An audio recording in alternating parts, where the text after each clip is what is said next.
Барлықтарыңызға қайырлы күн. 2024 жылдың 1 қаңтарынан бастап 18 жасқа толмаған барлық балалардың шотына ұлттық қордан келешекте үй алу немесе білім алу мақсатында ақша қаражаттары аударылады.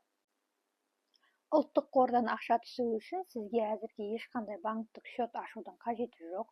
Ол үшін қойылатын талаптардың бірі бұл әзірге егов сайтынан барлық балаларыңыздың үйін қарап, жоқ болса оны тіркеу.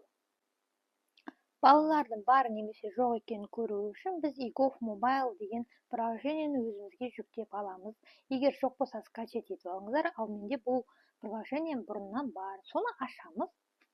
Міне, мына жерде регистрация арқылы кірулеріңіз қажет. Одан кейін оң жақтағы профиль дегенді басасыздар. Мына жерде үшінші тұрған семья дегенді басасыздар. Мына жерде дети дегенді басасыздар.